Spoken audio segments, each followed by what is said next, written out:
నన్ను మమ్మల్ని ప్రేమించి మాకు ఇచ్చినటువంటి మరొక ఆయన మరి ఆగస్టు మాసంలో 24వ తారీఖున నా తండ్రి మాకు ఇచ్చిన మరొక నూతన పునరుద్ధాన దినాన్ని బట్టి పొందారు తండ్రి. మిమ్మల్ని శుద్ధిస్తూ ఉన్నానయ్యా, మిమ్మల్ని ఆరాధిస్తూ ఉన్నానయ్యా, మిమ్మల్ని గణపరుస్తున్నాను తండ్రి. స్తోత్రములు నాయన. సజీవులే కదా నన్ను మీరు ఆరాధిస్తున్నాను ప్రభా. ప్రభావ మరి మాకు ఇచ్చినటువంటి సజీవులందరూ సాక్షి కావడం ప్రజలు ప్రభా. మేము మీ సన్నిధిలోకి సజీవంగా రాగలిగాము ప్రభా. నాయన ప్రభా మీకు సజీవులో ఉండి ఆయన మిమ్మల్ని విభజించడానికి మిమ్మల్ని ఆరాధించడానికి అయ్యా మాకు ఇచ్చిన అవకాశాన్ని బట్టి కూడా ప్రభావ మరొకసారి మిమ్మల్ని చూపిస్తూ సభ్యులు నాయన దాసు ప్రభా. అయ్యా నాయన మరి దుబాయ్లో బలంగా వాడుకుంటున్న దేవా మీకు వందనాలు స్థితుల స్తోత్రంలో చెల్లించుకుంటున్నాను. దాసులు ఇచ్చినటువంటి అయ్యా మరి నాయన అవకాశాలను బట్టి ప్రభావ నీకు వందనాలు. అయ్యా ఇంటర్నేషనల్ లెవెల్లో ప్రభావ నీ దాసులు బలంగా వాడుకుంటున్న దేవానికి వందనాలు. మా మధ్య ఈ రోజున లేకపోయినప్పటికీ నేను ప్రభావ అయ్యా సంఘంలో ప్రభావ మీరు ఇచ్చిన క్రమాన్ని బట్టి ప్రభావ నీకు వందనాలు. నడిపించినటువంటి నాయన సత్సంగం బట్టి అయా ఆరాధనలో తీసుకెళ్ళినటువంటి నాయన మీరు శిక్షణ బట్టి ప్రభావ అయా బిడ్డలందరినీ బట్టి ప్రభావ నీకు వందనాలు. విషయంగా నాయన మీ దాసరాలు అయా మిమ్మల్ని మేడం గారికి ప్రభావ మీరు ఇచ్చినటువంటి ఆయన ఈ కృపను బట్టి ప్రభావ నీకు వందనాలు స్తోత్రములు చెల్లించుకుంటున్నాను.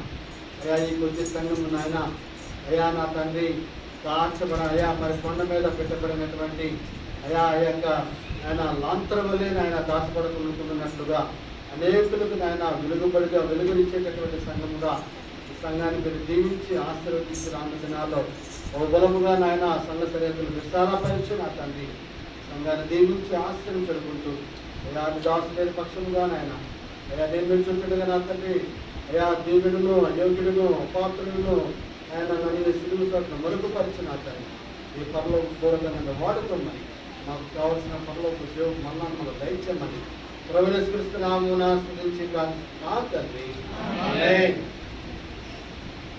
సో అన్నయ్య పై నుంచి మెసేజ్ పెట్టాడు, బ్రదర్ ఈ రోజుకి మీరు ఆరాధన కార్యక్రమం నడిపించాలి అని చెప్పేసి 2 days బ్యాకే అన్నయ్య నాకు మెసేజ్ పెట్టినప్పుడు ఐ హోల్ హార్టెడ్లీ యాక్సెప్టెడ్ అన్న. మీరు ఏ టైంలో ఏ రకమైన పరిచయం ఇచ్చినా I'm ever ready to do.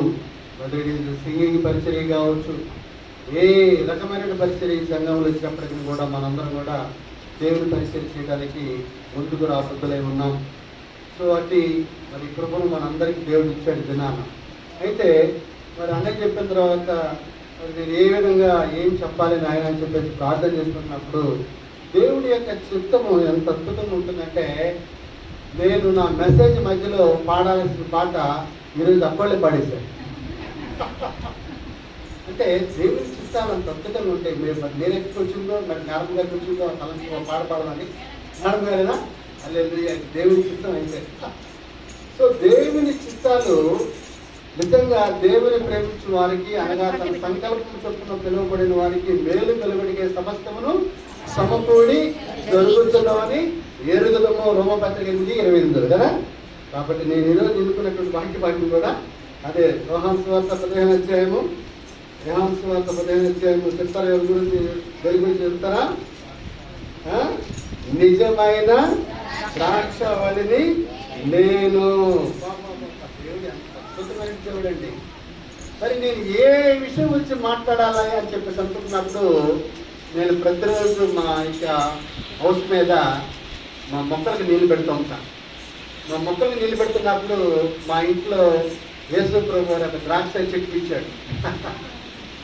ద్రాక్ష చెట్టుతో మా ఇంటి మీద అది ఇంత చెట్టు తీసుకొచ్చి వేస్తే అది రోజున చాలా పెద్ద వృక్షం అయిపోయింది.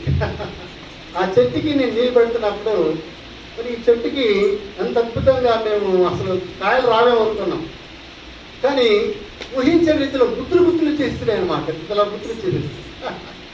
దానికి మేము మందేయలేదు, ఒక్క నీళ్ళు మాత్రమే పోస్తున్నాము.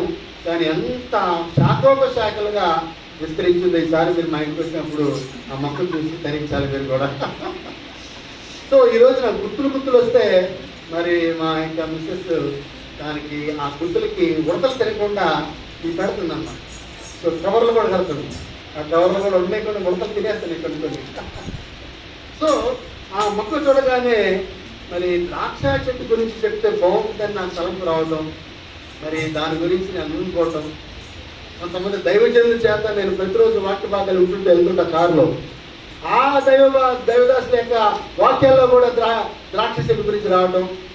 మరి ఈ రోజున దేవుని వాక్యం చెప్పాలనుకున్నప్పుడు మరి మేడం గారు అక్కడందరూ చక్కగా ఈ పాట గురించి పాడినందుకు నిజంగా దేవుని యొక్క చిత్తము. దేవుని చిత్తం లేకుండా మనల్ని వాడుకోడండి. దేవునికి ఇష్టం లేకుండా ఎవరిని ఎక్కడ వాడుకోడు. ఈ రోజున నేను ఈ పరిస్థితుల్లో ఎక్కడున్నానంటే దేవునికి ఇష్టం లేకుండా he never ever give us the permission to stand here. ఇక్కడ నిల్చోడానికి ఆయన పర్మిషన్ మనకి ఇవ్వడు. ఆయన వాడుకోవాలని తలంపుడు ఉంటే ఆయన మనల్ని వాడుకుంటారు. ఆయన ఇష్టమైతేనే వాడుకుంటారు. అదేవిధంగా ఈరోజు బ్రదరు మరి దీన్ని గాజు కొడుతున్నప్పటికీ కూడా మరి చక్కగా సచివన్న చక్కగా నడిపించగలిగిన రీతిలో ఇవన్నీ ఏంటంటే దేవుడు పర్మిషన్స్. కాబట్టి ఈ రోజు మరి మనందరం ఇక్కడ దేవుడి సంఘంలో ఉండగలిగాం. దీనదాసు లేకపోయినప్పటికీ కూడా అంటే దేవుడి చిత్తంలో మనందరం ఉన్నాం కుటుంబాలు. కాబట్టి 2 మాటల్లో చదువుకొని ముందుకెళ్దాం. యోహాను సువార్త 15వ అధ్యాయము 1వ వచనం నేను చదువుతాను. నేను నిజమైన ద్రాక్షవల్లిని, నా తండ్రి వ్యవసాయకుడు. నాలో ఫలింపని ప్రతి తీగను ఆయన తీసి పారవేయును. ఫలించు ప్రతి తీగ మరి ఎక్కువగా ఫలింపవలనని దానిలోని పనికిరాని తీగలను తీసి పారివేయును. కాబట్టి ఇక్కడ మరి వ్యవసాయకుడు, నిజమైన వ్యవసాయకుడు ఎవరంట? నా తండ్రి అయినటువంటి దేవుడు మరి నిజమైనటువంటి ద్రాక్ష వనానికి వ్యవసాయకుడు. మరి ఇక్కడ యేసు ప్రభువారే తనంతకు తానే చెప్తున్నాడు. ఎందుకంటే యేసు ప్రభువారు ఏ ఉపమానం చెప్పినా కూడా అప్పటికప్పుడే ఆయన నడిచిపోతున్నప్పుడు ఏది కనపడింది దాని మీద ఒక ఉపమానం చెప్తున్నాడు. ఎంతటి జ్ఞానము కలిగేవాడు. ఎందుకంటే ఆయన దేవాది దేవుడు కాబట్టి ఆ జ్ఞానాన్ని దేవుడానికి ఇచ్చాడు. ఏ ప్రాంతంలో ఏ విధంగా నడుచుకుంటూ వెళ్తున్నప్పటికీ కూడా అక్కడ డ్యూటీలు కనపడితే బుద్ధి లేని గనికలు, బుద్ధి కలిగిన గనికలని డ్యూటీల మీద గురించి చెప్పేశాడు ఆయన. అంటే సమయానుకూలమైనటువంటి పారాబుల్స్ని, ఉపమానాల్ని యేసు ప్రభు వారు ఎన్నుకుంటాడు. ఎందుకంటే యెరూషలేము ప్రాంతం అంతా కూడా వారికి ప్రధానమైన పంట 2 పంటలు. ఒకటి ద్రాక్ష పంట, రెండోది ఒలివ పంట. ఈ 2 కమర్షియల్ క్రాప్స్ అన్నమాట ఆ రోజుల్లో. మనకి కమర్షియల్ క్రాప్స్ ఏంటి? మిరప తోట, తర్వాత కంది, పెసర, ప్యాడీ, పత్తి, ఇవన్నీ మనకి కమర్షియల్ క్రాప్స్ అన్నమాట. అంటే వాణిజ్యపరమైనటువంటి పంటలు మనకి అవన్నీ. కానీ అక్కడ మాత్రం 2 ప్రధాన పంటలు. ఒకటి ద్రాక్ష పంట, రెండోది ఒలివ పంట. ఒలివ తోట నుంచి ఏమో ఒలివ నూనె తీస్తారు, which is a very costliest oils then all the oils in the world. అది చాలా కాస్ట్లీ ఆయిల్. అది ఈ రోజున వంటల్లో కూడా వాడుతున్నారు, వైద్యాల్లో వాడతారు ఒలివ తోటలో ఉన్నటువంటి ఆయిల్ని. మరి అదేవిధంగా ద్రాక్ష మరి రసాన్ని మనం దేవుడు మనకి ఇచ్చినటువంటి అద్భుతమైనటువంటి ఒక మంచి డ్రింక్ అన్నమాట. కాబట్టి ఈ 2 ప్రధానమైనటువంటి దానిలో నుంచి దేవుడు యేసు ప్రభు వారు గడిపినటువంటి ప్రాంతంలో ఈ 2 ప్రధానమైన పంటల్లో నుంచి యేసు ప్రభు వారు ఎప్పుడు కూడా ప్రార్థన చేసుకుంటూ వెళ్ళేవాడు. మీకు తెలియదేమి లేదు, ఆయన ఒలీవల తోటలు ఎప్పుడు కూడా కలుసుకునేవాడు తన శిష్యులతో. ఒలీవల తోటలోనే ఆయన ప్రధానంగా తన యొక్క ప్రార్థన పరిచర్య అంతా కూడా అక్కడే ముగించేవాడు, అక్కడే చేసేవాడు. ఆయన పెద్దలకనే లేచి ఇంటి నుంచి చాలా చీకటి ఉండగానే ఎక్కడికి వెళ్ళాడంట? ఒలీవల కొండకు వెళ్ళను. అంటే ఎంతటి మరి ప్రధానమైనటువంటి తోటలో మనం అర్థం చేసుకోవచ్చు. అయితే ఇక్కడ మనం గమనిస్తున్నాము, నేను నిజమైన ద్రాక్షవల్లిని, నా తండ్రి వ్యవసాయకుడు. ఇక్కడ ఇంకొక మాట మనం చదవాలని ఆశపడుతున్నాను. పరమగీత గ్రంథము పరమగీతములో 2వ అధ్యాయము 15వ వచనంలో కూడా స్పష్టంగా మాట్లాడతాడు ఇక్కడ దేవుడు. 15వ వచనం 2:15. మన ద్రాక్ష తోటలో పూత పట్టి ఉన్నవి, ద్రాక్ష తోటలను చెరుపు నక్కలను పట్టుకొనుడి, సహాయం చేసే దొంట నక్కలను పట్టుకొనుడి. చాలు. ఏమన్నాడు ఇక్కడ? ద్రాక్ష తోటలను పాడు చేసేటటువంటి నక్కలను జాగ్రత్తగా గమనించాలి. తర్వాత ఆ ద్రాక్ష తోటలను పాడు చేసేటువంటి నక్కలకు సహాయం చేసే మరికొన్ని గుట్ట నక్కలు కూడా ఉంటాయంట. నక్క వేరు, గుట్ట నక్క కూడా వేరు.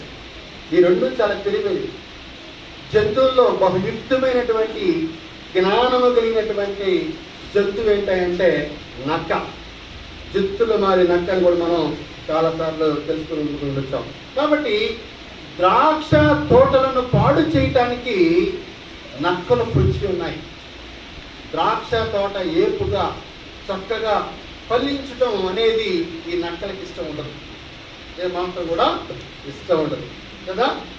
ఈ ద్రాక్ష తోటలో మరి దేవుడు తన యొక్క కృప చేత వ్యవసాయకులకి చక్కని ఆదాయం పంచిపెట్టాలని వ్యవసాయకుడు కష్టపడుతున్నప్పుడు ఆ ద్రాక్ష తోటల మీద దేవుడి కృప కూడా ఉంటుందన్నమాట.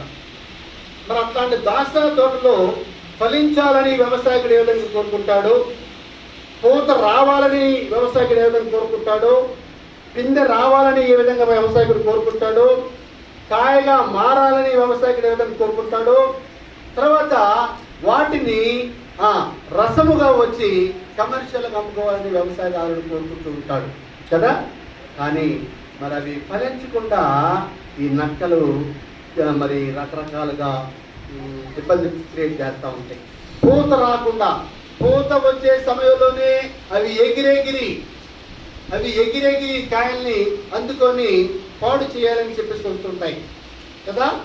పిందె రాకుండా, పిందె వచ్చిన సమయంలోనే, పిందెగా మారిన సమయంలో వచ్చి కూడా ఆ పిందెలు కూడా తినేస్తాయి, కాయగా మారితే కాయలు తినేస్తాయి. కాబట్టి ఇట్లాంటి గుంట నక్కల గురించినటువంటి కొన్ని విషయాలు మనం ఈరోజు నేర్చుకున్నాం. మరి వ్యవసాయదారుడు ఎంతగా కష్టపడతాడు మీకు తెలియదు, చాలా కష్టపడతాడు ఆయన.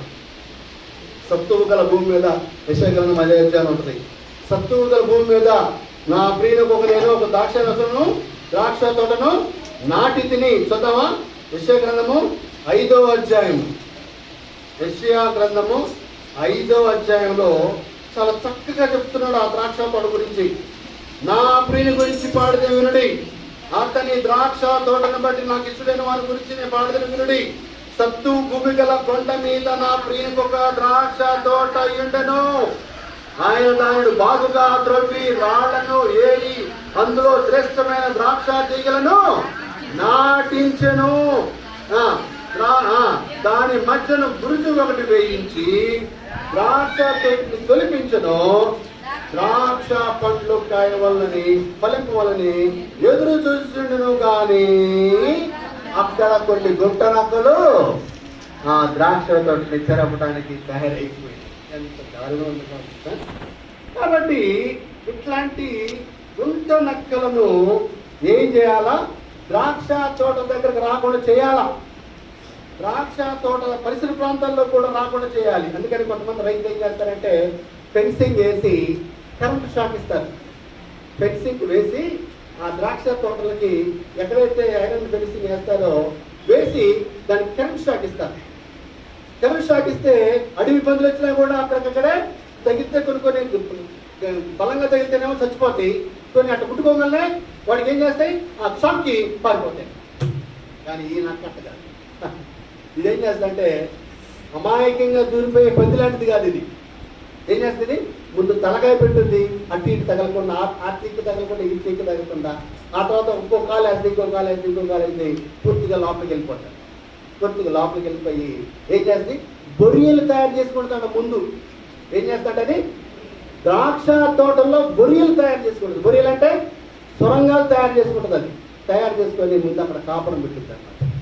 కాపురం పెట్టి పిల్లల్ని కనుగొంటాడు. కానీ ఇప్పుడు వాటిని పోషించుకోవాల్సిన ప్రధానమైనటువంటి ఆహారం ఏంటంటే ద్రాక్ష గెలలు. కాబట్టి ఈ ద్రాక్ష గెలలని ఏం చేస్తంట, అది పూత రాకుండా చేస్తంట, అది కాయలు రాకుండా చేస్తంట, అది పిందెలు రాకుండా చేస్తంట. ఒకవేళ ఏదన్నా విడిచిపెట్టబడి కాయలుగా కనబడితే దాన్ని ఏం చేస్తంట, ఎగిరి పట్టుకొని ఆ ద్రాక్ష గెలల మొత్తాన్ని నాశనం చేయడానికి ఈ గుంట నక్కలు తయారవుతూ ఉంటాయి. కాబట్టి ఇక్కడ మనం గమనించాల్సింది ఏంటంటే, ఏ విధమైనటువంటి ఎన్ని మరి ఆ రోజుల్లో మరి యెరూషలేము ప్రాంతంలో ఏ తోటలు ఉన్నాయి. ఒక్కసారి మనం బైబిల్ని కానీ గమనించినప్పుడు దేవుడు తన బిడ్డలను ప్రేమించి వారిని ఫలింపు చేసి వారిని ఆశీర్వదించి వారికి ఆహారముగా ఇచ్చింది ఏంటంటే ఏదైనా తోట కదా. ఏదైనా తోటను దేవుడు ఒక మంచి తోటగా ఆహారంగా వారికి ఇవ్వడం జరిగింది కదా. అదేవిధంగా రెండవ తోట ఏంటంటే ఒలీవల తోట. ఈ ఒలీవల తోటలోనే యేసు ప్రభువారు సిలువ యాగాన్ని పర్ఫెక్ట్ గా కంప్లీట్ చేసినటువంటి ఈ ప్రాంతము ఒలీవల తోట. బాగా జాగ్రత్త కలిగించాలి. ఒకటి, ఆనాడు దేవాది దేవుడు ప్రపంచ మానవులందరినీ మరి భూమి మీద సృష్టించినప్పుడు మరి ఆది తల్లిదండ్రులైనటువంటి ఆదాముకి హవ్వలకి ఇచ్చినటువంటి మంచి ఫస్ట్ తోట ఏంటని ఏదేను తోట. ఆ తోటలో జీవవృక్ష ఫలాలు కూడా నీకోసం నాకు సిద్ధపరిచాడు.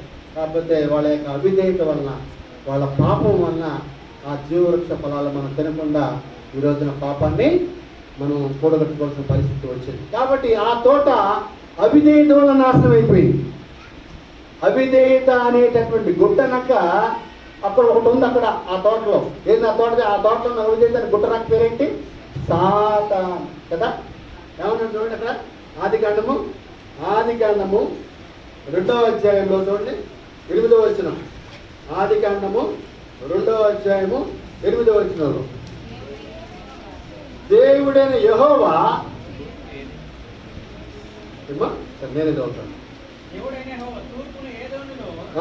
తూర్పున ఏదెనులో ఒక తోట వేసి దానిలో దాన్ని నిర్మించిన నరుని దానిలో ఉంచును.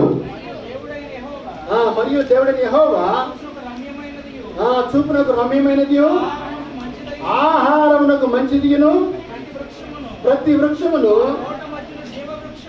ఆ తోట మధ్య జీవవృక్షములను ఫలించు చెట్టు ప్రతి వృక్షములను మంచి చెడ్డ తెలుగునిచ్చు ప్రతి వృక్షమును నేల నుండి మలిపించిన చాలమ్మ. తర్వాత 3వ అధ్యాయం చూడము ఒకసారి కదా. 3వ అధ్యాయం 3వ వచనం. ఆ తోటని చంపడానికి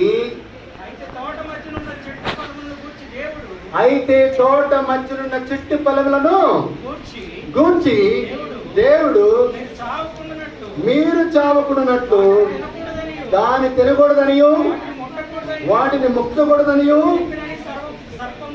చెప్పినని సర్పముతో అనెను.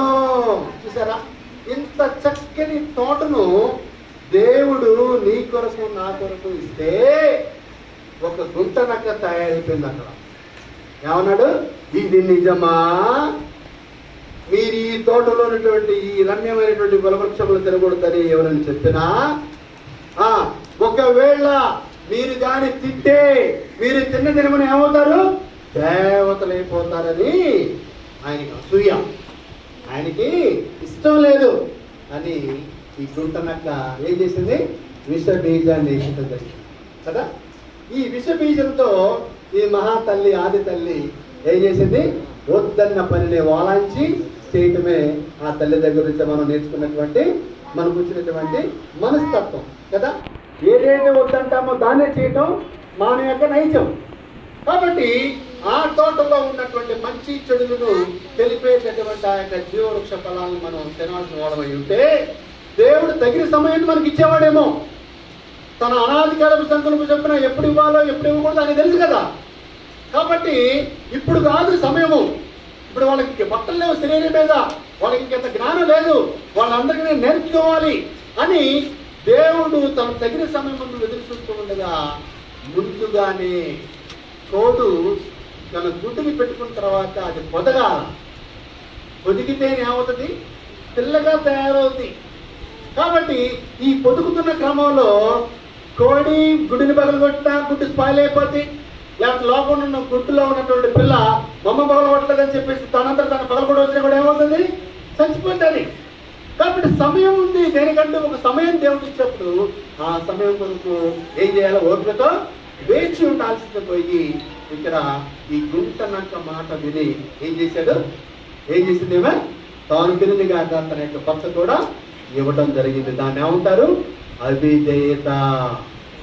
కాబట్టి మొట్టమొదటిగా మన జీవితంలో మనం నేర్చుకోవాల్సినటువంటి గుణపాఠాలు ఏంటంటే, దేవుడు మన కొన్ని మాటలు చెప్పినప్పుడు, కొన్ని వచనాలు మనతో మాట్లాడుతున్నప్పుడు, కొంతమంది ద్వారా మన దేవుడితో మాట్లాడుతున్నప్పుడు, పవిత్రత గురించి మనతో మాట్లాడుతున్నప్పుడు మనము విని లోబడవలసినటువంటి ఆవశ్యకత ఉన్నది. కానీ ఇక్కడ మరి ఈ యొక్క అవ్వ చేసింది ఏంటంటే, ఇది నిజమా అని చెప్పేసి సైతానుడితో నువ్వు పరీక్ష చేయడమే పెద్ద తప్పు. నీ భర్త లేనప్పుడు వేరొక పురుషుడు వచ్చి మాట్లాడుతున్నప్పుడు ఆయనతో మాట్లాడటమే చూసిన పెద్ద తప్పు. కానీ మరలా ఏం చేసావంటే, ఆ మూడో వ్యక్తి యొక్క మాట విని నువ్వు ఆజ్ఞను అతిక్రమించి ఏం చేసావు? పనిని కోసుకొని తిని తాను తింటమే కాకుండా తన భర్త కూడా ఇవ్వడం జరిగింది. బంగారం లాంటి కోహినూరు వజ్రం లాంటి మరి ఆ యొక్క ఏదురు తోటలో నుంచి నువ్వు బయటికి దోసిపోయి పట్టబడ్డావు. కారణం ఏంటి? అవిధేయత. కాబట్టి అవ్వ జీవితంలో లేకపోతే ఆ ఆదాము జీవితంలో వారిని అతి మంచి పవిత్రమైనటువంటి ప్లేస్లో నుంచి త్రోలి వేయబడటానికి మొట్టమొదటి గుంటనక్క ఏంటి? అవిధేయత అనే గుంటనక్క వారి జీవితంలో పనిచేసింది. కాబట్టి సో మన జీవితాల్లో కూడా ఈ గుంటనక్కలను మనం గమనించాలా. వెలుగు దూత రూపంలో వస్తాయి ఇవి ఏం పర్వాలేదు, నువ్వు తినచ్చు, నువ్వు దేవత అవుతావు, నువ్వు దేవుడు అవుతావు అన్నప్పుడు, లేదు మా సృష్టికర్త చెప్పాడు కాబట్టి నేను ఆయన మాట నమ్ముతాను, కానీ నువ్వెవరు నిన్నగా మనొచ్చావు, నీ మాట నేను అట్ట నమ్ముతాను అని త్రోసి వేయాల్సింది పోయి దేవుని యొక్క వాక్యానికి అవిధేయత చూపి పండు తిని ఏం చేసింది? తన ఇంటిని పాడు చేసుకుంది. తాను ఉన్నటువంటి ఏదైనా తోట అనేటువంటి ఇంటిని పాడు చేసుకుంది కదా. తర్వాత మనకి ఏంది తెలుసు? ఆ యొక్క పరిసర ప్రభావాలను కూడా మనకి తెలుసు అన్నమాట. ఇకపోతే రెండవ తోట ఏంటంటే ఒలీవల తోట. ఈ ఒలీవల తోటలో యేసు ప్రభువారు శిలువ యాగాన్ని భరించాలి. ఇప్పుడు మరి కొద్ది రోజుల్లో మరి మనిషి కుమారుడు శిలువ వేయబడతాడు, మూడో రోజు దినాన తిరిగి లేపబడతాడు. ఆ శిలువ యాగాన్ని భరించాలని చెప్పి యేసు ప్రభువారు శిష్యులు చెప్తున్నప్పుడు పేతురు ఎలుగుదోత రూపంలో ఏమన్నాడు? నాయన అది నీకు దూరమగును గాక. అది ఏమన్నాడు? అది నీకు దూరం అవ్వాలి. నువ్వేంటయ్యా, నువ్వు శిలువ యాగాన్ని భరిస్తున్నట్టు అసలు నువ్వు చచ్చిపోవటం ఏంటి? వద్దు అని అన్నప్పుడు యేసు ఏమన్నాడు? సాతానా నా వెనుకకు పొమ్ము అని గట్టిగా గర్జిస్తాడు. కాబట్టి సాతానుడు గుంట నక్క రూపంలో మనల్ని పాడు చేయాలని, ద్రాక్ష తోటలో పాడు చేయాలని మరి వాడు పన్నాగలు కొనుక్కుంటాడు అనమాట. దాని 15వ వచనం అన్నాడు, మన ద్రాక్ష తోటలు పూత పట్టి ఉన్నవి, పూత పట్టి ఉన్నవి ద్రాక్ష తోటలు. ఇంకేమంటే ఎప్పుడంట? ద్రాక్ష తోటలకు చెరుపు నక్కలకు పట్టుకుని ఉండాలా.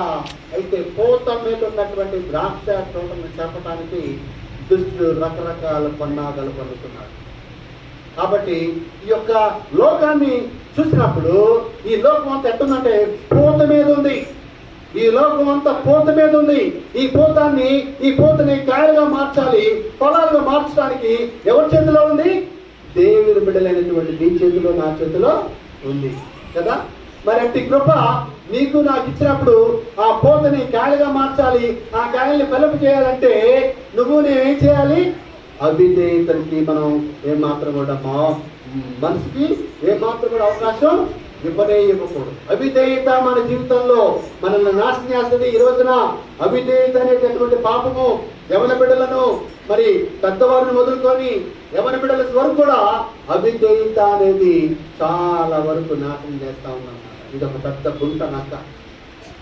ఈ గుంట నక్కని మనం జాగ్రత్తగా గమనించకపోతే, విధేయత లేకపోతే కుటుంబం పాడు చేస్తాడు. విధేయత లేకపోతే, తగ్గింపు గుణం లేకపోతే, హంబుల్నెస్ లేకపోతే మరి ఆ రోజున అయోధ్య తోట ఏ విధంగా పాడైందో కుటుంబాలు సైతం కూడా పాడయ్యే పరిస్థితులు మరి వస్తున్నాయి. జాగ్రత్త కలిగి ఉండాలన్నమాట. ఇకపోతే మూడవ తోట ఏంటంటే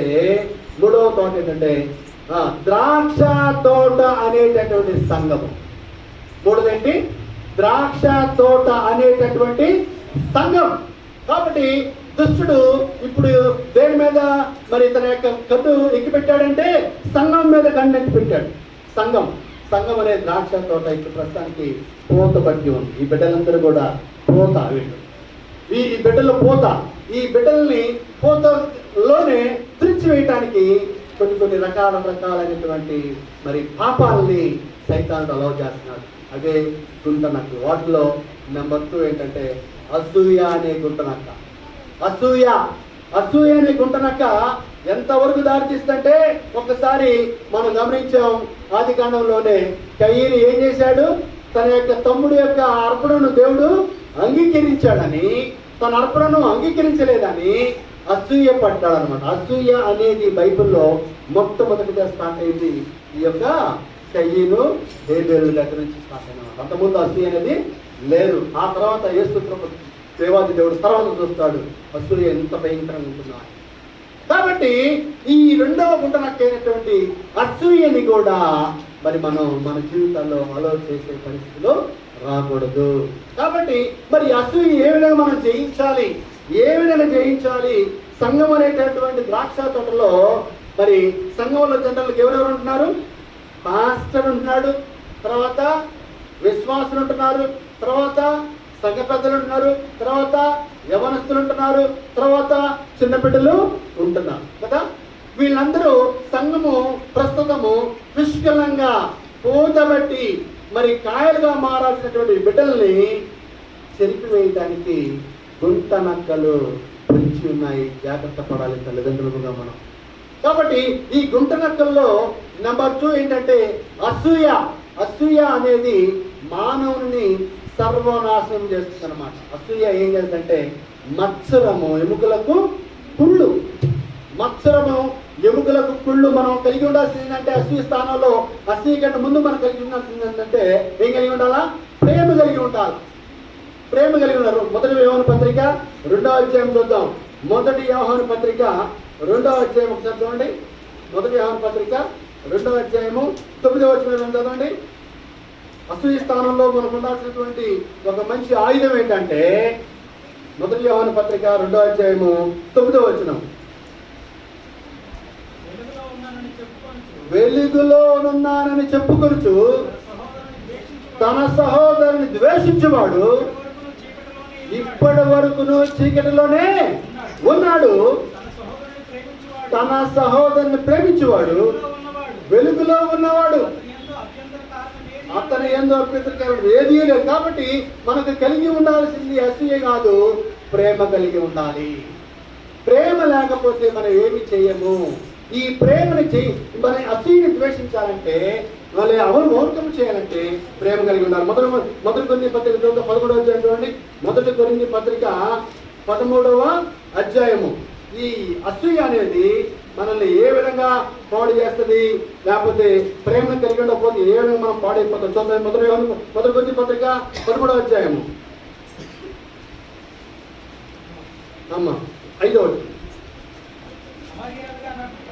ప్రేమ మత్సరపడదు, ప్రేమ డంబముగా ప్రవర్తించదు, ప్రేమ ఉప్పొంగదు, అమర్యాదగా నడవదు, ప్రయోజనమును విచారించదు, త్వరగా కోపపడదు, అపకారమును మనసులో ఉంచుకొనదు, దుర్నీతి విషయమై సంతోషపడగా సత్యమందు సంతోషించును, అన్నిటిని తాలుకొను, అన్నిటిని నమ్మును, అన్నిటిని నిరీక్షించును, అన్నిటిని ఓర్చును, ప్రేమ శాశ్వత కాలం చాలు. కాబట్టి అసూయ స్థానంలో ప్రతి ఏజీ, అంటే ఈ లోకంలో ఉన్నటువంటి ప్రతి ఏజ్లో అది చిన్నపిల్లడైతే చిన్నపిల్లడి స్థానంలో ఉన్నటువంటి చిన్నపిల్ల వయసులో ఉన్నప్పుడు కూడా అసూయలు వస్తున్నాయి. పిల్లలు కూడా ఎవరి ప్రాయంలో వచ్చిన వ్యక్తి కూడా అసూయ వచ్చేస్తుంది. ఒక వ్యక్తి నాకంటే బాగా చదువుతున్నాడు వాడంటే వాడి మీద అసూయ. ఒక వ్యక్తి క్లాసులో వాడు నాకంటే ఫస్ట్ ఉన్నట్టు వాడి మీద అసూయ. ఒక వ్యక్తి బాగా ఉద్యోగం చేసుకుంటే ఉద్యోగస్తుల్లో మంచిగా ఉన్నటువంటి వాడి మధ్య అసూయ. ఒక వ్యక్తి బాగా మరి ఉద్యోగం చేసుకొని చక్కని మరి విధంగా మరి సెటిల్ అయిన వ్యక్తులు చూసి అసూయ. ఇవన్నీ ఏంటంటే గుంట నక్కలు. ఈ అసూయలు ఏం చేస్తాయంటే మనల్ని నాశనం చేసుకునేటట్టు చేస్తాయి. అందుకనే ఒకరి ఎదుట సరిగ్గా కనబడు మార్గం మరణమునకు దారితీస్తుంది. ఒక వ్యక్తి యొక్క పడిపోవడానికి కారణం ఏంటంటే అసూయే. కాబట్టి గర్వమునకు ముందు ఏం నడుస్తుందంట? నాశనమునకు ముందు గర్వం నడుస్తుంది. ఈ గర్వము అసూయ అనేవి కూడా ఏమంటే సిబ్లింగ్స్ లాంటివి. సిబ్లింగ్స్ అంటే అన్నదమ్ములు లాంటివి, అక్క చెల్లెలు లాంటివి.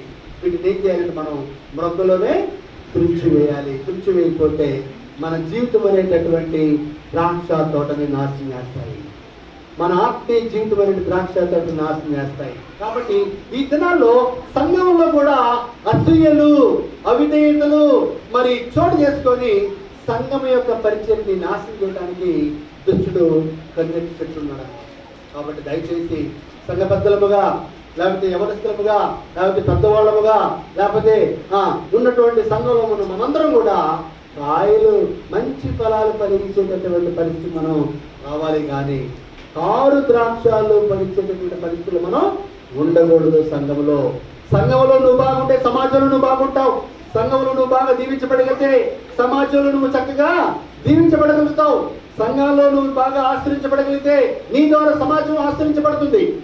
ఎప్పుడైతే సంఘంలో నువ్వు అసూయ, ద్వేషము, అహంకారము, గర్వం అనేటటువంటి గుట్టనక్కలు నీ హృదయంలో రాణిస్తావో నీ ద్రాక్ష తోట, నీ జీవితం అనే ద్రాక్ష తోట ఏమవుతుందంటే కాయలు కాయకుండానే, అవి కలిసి ఫలించకుండానే, అవి కాయలుగా మారకుండానే, అవి బిడ్డలుగా మాయకుండానే, అవి మంచి ఫలాలుగా ఫలించే పరిస్థితి రాకుండానే వాటిని ఏం చేస్తారంటే గుంట నక్కలు మనల్ని నాశనం చేయడానికి రెడీగా ఉన్నాయి. కాబట్టి అసూయ అనేటటువంటిది భయంకరమైన గుంట నక్క. దాన్ని మనం ఏం చేయాలా? We have to nip it in the bud. We have to nip it in the bud. Nip it in the bud అంటే మొగ్గగా ఉండగానే దాన్ని తుడిచివేయాలి. మొగ్గగా ఉన్నప్పుడు తుడిచివేయకపోతే మ్రోనై వంగదు కదా. కాబట్టి మొగ్గగా ఎక్కడ ఎవరి మీద అయితే నాకు అసూయ వస్తుందో, లేదు నా సహోదరుడు అతను, నేను అతను ప్రేమించాలా, లేదు ఆమె నా సహోదరి, నేను ఆమెను ప్రేమించాలా, నాకు రాని అవకాశాలు అతనికి వచ్చినాయి, ప్రైజ్ ది లార్డ్ అని అనుకోవాలి. కానీ నేను చేయని పని వాడిని చేయాలి, నేనుండాల్సిన స్థానంలో వాడికి ఉండాలి. వాడు ఉండడానికి వీలు లేదు. వాడు బ్రతికేంటి, వాడు జీవితం ఏంటి నాకు తెలుసు. వాడిని నేను ఇప్పుడు ఏం చేయాలా? నా మాటలతో నా యొక్క క్రియేషన్ వర్డ్స్ని క్రియేట్ చేసి ఏం చేయాలో వాడిని చెడగొట్టాలి. కాబట్టి ఇవన్నీ ఏంటంటే అసూయలు, మత్తతలు, ముడతలు, ఇవన్నిటిని కూడా మనం ఏం చేయాలంటే మృగ్గగా ఉన్నప్పుడు బట్టి మనం తుడిచివేయాలి. కాబట్టి ఏ స్థాయిలో ఉన్నటువంటి వారికి ఆ స్థాయిలో అసూయలు అనేవి సాతానుడు నాడుతున్నాడు. నువ్వు గృహిణిగా ఉన్నావా? నీ పక్కన చూసుకొని నువ్వు కుళ్ళుకునే పరిస్థితులు ఉంటున్నాయేమో. నువ్వు మంచి నువ్వు స్థితులు లేకుండా ఉన్నావా? నువ్వు బాగా ఉన్నటువంటి వారిని చూసి ఏడవతూ మత్సర పడుతుంటున్నావేమో. దయచేసి ఇవన్నీ కూడా ఈ గుంట నక్కలను. కాబట్టి మరి ఈ యొక్క పరమగీతం గ్రంథంలో ఏమంటే 15వ వచనంలో మన ద్రాక్ష తోటలో పూత పట్టి ఉన్నది. దయచేసి హోలీ క్రాస్ కర్మేల్ మందిరము పూత పట్టి ఉన్నది. అదే మంచి పూత పట్టి ఉన్నది. ఈ బిడ్డలందరూ కూడా రేపటి నాన్న మంచి సేవకులుగా కావాలంటే మన యొక్క కృషి కూడా ఉండాలి. ఈ బిడ్డలు, యవన బిడ్డలు వీరందరూ నా వల్లే రేపటి దినాన ప్రకటించాలి, దేవుని వాక్యాన్ని ప్రకటించాలంటే మనం ఏం చేయాలి? వారిని ఎంకరేజ్ చేయాలి. నానా అట్లా నువ్వు ఉండకూడదయ్యా, అట్లా గర్ల్స్ పోకూడదయ్యా, అట్లా నువ్వు ఉండకూడదయ్యా, నువ్వు ఎవరు అంటే దేవుని బిడ్డవు కదా. కాబట్టి నువ్వు వారిని సరి చేసేటటువంటి వారిలోగా ఉండాలి. పోయి ఓకే నీ ఇష్టమ్మా, ఎంజాయ్ చేయమ్మా, ఏం పర్లేదులే, నువ్వు ఎంజాయ్ చేయమంటే వాడు నీ కొడుకు కాదు కదా, వాడు నీ వాడు కాదు కదా, వాడు నీ అబ్బాయి కాదు కదా, వాడు నీ పక్కన వాడు కదా అనేటటువంటి మనస్తత్వం మనలో ఉన్నప్పుడు ఏమవుతుందంటే సమాజం మనమే ఇండైరెక్ట్గా నాశనం చేస్తున్నాం. కాబట్టి ముందుగా మన సంఘం పోత పట్టి ఉన్నటువంటి బిడ్డలను మనం రేపటి today's children, tomorrow they are the citizens of India. Today's the children, tomorrow the citizens of Holy Cross Carmel church. అవునా కదా? కాబట్టి నేటి బాలలే రేపటి పౌరులు. నేటి ఈ బాలలే హోలీ క్రాస్ కర్మేల్ మందిరం నుంచి వెళ్ళిపోయి అన్నంటున్నాడు, నేను ఒక పరిచర్లో బాద్షాబాయికి అన్నయ్య ఫైనాన్షియల్ సపోర్ట్ చేస్తుంటాడంట ఉత్తరప్రదేశ్లో ఉన్నటువంటి బ్రదర్కి. ఎందుకని? నేను వెళ్ళలేకపోతున్నాను, వెళ్ళే వాళ్ళని పంపాలి. నేను కోయలేకపోతున్నాను, కోసేవాడిని ఎంకరేజ్ చేయాలి. కాబట్టి నువ్వు కోయవు, కోసేవాడిని చెడగొడతావు. నువ్వు వెళ్ళవు, వెళ్ళేవాడిని చెడగొడతావు. దీన్ని అసూయ అంటారు, దీన్ని ద్వేషము అంటారు, దీన్ని మత్సరము అంటారు, దీన్ని గర్వము అంటారు. ఈ గర్వం కానీ, ఈ అసూయ అనేటువంటి గుట్టనక్కలు కానీ మన హృదయాల్లోనే రాణిస్తే మన హృదయం అనేటువంటి ద్రాక్ష తోటను ఏం చేస్తాయంటే నాశనం చేస్తుంది. దయచేసి we must beware of all these foxes. ఈ ఫాక్సెస్ గురించి మనం జాగ్రత్త లేకపోతే మనం నాశనం అవుతాం. ఇంకేమన్నా చూడండి, ప్రేమ లేని వాడినైతే నేను వ్యర్థుడను. తర్వాత ఇంకేమన్నా చూడండి ఇక్కడ, 11వ అధ్యాయము 5వ వచనంలో, ఈ ప్రేమ దీర్ఘకాలము సహించును. నీ పట్ల నీ సహోదరుడు ఒక తెల్ల తప్పిదం చేస్తే సహించాలి, ఓర్చుకోవాలి. దీర్ఘకాలం సహించును, దయ చూపించాలి. we should show kindness and compassion towards our fellow believers. మన యొక్క తోటి సహోదరుల ఎడల మనం దయను అమర్చుకోవాలి, ప్రేమను అమర్చుకోవాలంట.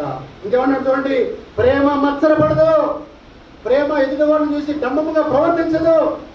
కాబట్టి ఒక నావలే ఉన్నటువంటి ఒక స్త్రీని చూసినప్పుడు నువ్వు సంతోషపడాలి. నేను చేయని పనిని నా సహోదరి చేస్తున్నాను, నువ్వు ఎంకరేజ్ చేయాలి. కాబట్టి నేను చేయకూడదు, ఆమె చేయకూడదు. ఆమె పాడకూడదు, నేను పాడకూడదు, ఆమె పాడకూడదు. ఎందుకంటే పాడబడితే పాటలు మెచ్చుకుంటాడుగా. దేవుని వచ్చే చక్కని చెప్తే నన్ను మంచుకుంటాడుగా, నన్ను మెచ్చుకుంటే మీ అందరికి గిట్టదుగా. కాబట్టి గిట్టేటటువంటి మనస్తత్వాన్ని క్రియేట్ చేస్తుంది ఎవరంటే సాతాను. కాబట్టి నిజంగా ఇట్లాంటి ధోరణిని ఉన్నట్లయితే మనలో మన కుటుంబాలు నాశనం అవుతాయి. మన కుటుంబాలు అనేటువంటి ద్రాక్ష తోటలో ప్రస్తుతం పూత పట్టి ఉన్నాయి. మన కుటుంబం అనేటటువంటి ద్రాక్ష తోట పూత పట్టి ఉన్నది. ఈ పూత పట్టినటువంటి ద్రాక్ష తోట అనేటటువంటి కుటుంబాన్ని మనం ముందు ఏం చేసుకోవాలా? కాపాడుకోవాలి. ఎక్కడి నుంచి? ద్రాక్ష తోటలో ఉన్నటువంటి కొన్ని గుంట నక్కలు. ఏంటంటే గుంట నక్కలు? టీవీ అనే గుంట నక్క మన కుటుంబాల్లోకి వచ్చేసేసింది. సెల్ ఫోన్ అనేటువంటి గుంట నక్కలు మన కుటుంబాల్లోకి వచ్చేసింది కదా. తర్వాత గాసిప్స్ అంటే ముసలమ్మ ముచ్చట్లు వింటది కదే, వింటది కదే. కాబట్టి ఈ all these gossips are also entered into our homes, మన కుటుంబాల్లోకి వచ్చేసింది. కాబట్టి ఈ గుంట నక్కలను మనం ఏం చేయాలంటే we need to prune it down. Prune అంటే మొగ్గలో ఉండగానే దాన్ని ఏం చేయాలి? మనం తీసివేయాలి, కట్ చేసి పడేయాలి. అదర్వైజ్ మన కుటుంబం అనేటువంటి ద్రాక్ష తోట నాశనం చేస్తాయి. కాబట్టి దయచేసి ద్రాక్ష తోట యజమానులుగా ఏం చేయాలి అంటే ముందుగా ఫెన్స్ వేసుకోవాలి. ఫెన్స్ రాకుండా ఫెన్సింగ్లోకి ద్రాక్ష తోటలోకి గుంటనక్కలు రాకుండా మనం ఎప్పుడు కూడా అవేరిగా ఉండాలి, జాగ్రత్త కలిగి ఉండాలి. కాబట్టి ద్రాక్ష తోట అనేటువంటి లేకపోతే సంఘం అనే ద్రాక్ష తోటలో ఉండేవారు ఎవరెవరు? ఒకటి విశ్వాసులు ఉంటారు, తర్వాత సేవకుడు ఉంటాడు, ఆ తర్వాత ఎవరుంటారు? సంఘ పెద్దలు ఉంటారు, తర్వాత యవనస్తులు ఉంటారు, ఆ తర్వాత చిన్న బిడ్డలు. వీళ్ళందరినీ కూడా కాపాడుకోవాల్సినటువంటి బాధ్యత వ్యవసాయకుడికి ఉన్నది. వ్యవసాయకి ఎవరు? తండ్రి దేవుడు యేసు ప్రభువు నిజమైన ద్రాక్షవల్లిగా మనల్ని ఎంతో చక్కగా కంటికి రెప్పలాగా కాపాడుకుంటుంటే మధ్యలో కొన్ని గుంటలకు వచ్చినప్పుడు వాటి మనం జాగ్రత్తగా కాపాడుకోకపోతే మనల్ని పాడు చేస్తాయి. మూడవదిగా మనం ఇంకొక మూడవ గుంటనకు మనం చూస్తున్నాం, అపవిత్రమైన తలంపులు. ఎక్కడ? ఆదికాండం చూడండి. ఆదికాండము 6వ అధ్యాయము 5వ వచనం చదవండి. ఆదికాండము 6వ అధ్యాయము 5వ వచనం. నరుల చెడుతనము భూమి మీద బహు గొప్పది, వారి హృదయం యొక్క తలంపులు ఊహ ఎల్లప్పుడూ కేవలము చెడ్డది. కాబట్టి మానవుడి యొక్క హృదయము ఎట్లాంటిదంట? అపవిత్రమైనది. ఈ అపవిత్రమైనటువంటి మానవ హృదయం అనేటటువంటి ఆ యొక్క ద్రాక్ష తోటని నాశనం చేసేది ఏంటంటే అపవిత్రత. ఈ రోజున కళ్ళు తెరిస్తే మన కంటికి ఏం కనపడుతున్నాయి? అపవిత్రతలే కనపడుతున్నాయి. టీవీ చూస్తే టీవీలో అపవిత్రతలు కనపడుతున్నాయి కదా. తర్వాత సెల్ ఫోన్ చూస్తే సెల్ ఫోన్లో అపవిత్రత కనపడుతుంది కదా. కాబట్టి చెడు స్నేహాలు ఎక్కడికి వెళ్ళినా కూడా అపవిత్రతలే కనపడుతుంది. కాబట్టి నరుని యొక్క మనసు బాల్యం నుంచి కూడా బహు భయంకరమైనటువంటి అపవిత్రమైనటువంటి మనస్తత్వం కలిగినటువంటి మానవుడి యొక్క హృదయాన్ని కడిగివేయడం కోసం దేవుడు ఏం చేశాడు? బాధపడ్డాడు, సంతాపపడి భూమి మీద నరుని యొక్క అపవిత్రత చాలా భయంకరంగా ఉంది. ఈ అపవిత్రతని నేను ఏం చేయాలా? కడిగి వేయాలనుకున్నాడు. ఏ విధంగా కడిగి వేయాలి? జల ప్రళయం ద్వారా ఆ అపవిత్రతను ఏం చేశాడు? కడిగి వేశాడు కదా. యేసు ప్రభువారు తన యొక్క అమూల్యమైన రక్తాన్ని చిందించి నీ హృదయంలో నా హృదయంలో ఉన్న పవిత్రతని అపవిత్రతని ఏం చేశాడు? ఆయన కడిగి వేసినా కూడా ఇంకా గుట్ట నక్కలు మన హృదయంలో ఉంటూనే ఉన్నాయి కదా. దయచేసి మూడవదిగా అపవిత్రత అనేటటువంటి గుట్ట నక్కను మనం నాశనం చేసుకోకపోతే, ఆనాడు ఏదోల తోట నాశనం చేసినటువంటి ఆ నక్కని మనం ఉండదించాము, చివరికి ఆ ఏదోల తోట పాడు చేసింది. రెండవదిగా అసూయ అనేటటువంటి అపవిత్రమైనటువంటి ఆ యొక్క గుంట నక్కను మనం కానీ మన హృదయంలో ఉంటే మన జీవితం అనేటటువంటి ద్రాక్ష తోట పూర్తిగా నాశనం చేస్తుంది. అసూయ, గర్వము ఇవన్నీ కూడా. మూడవది ఏంటి? అపవిత్రత. కాబట్టి మానవుడి యొక్క తలంపులు ఎట్లా ఉన్నాయంటే ఫస్ట్ నుంచి కూడా గలతీయులకు రాసిన పత్రిక 5వ అధ్యాయము 19వ వచనంలో స్పష్టంగా చెప్తున్నాడు చూడండి. ఇక్కడ గలతీయులకు రాసిన పత్రిక 5వ అధ్యాయము 19వ వచనం చదువునమ్మా.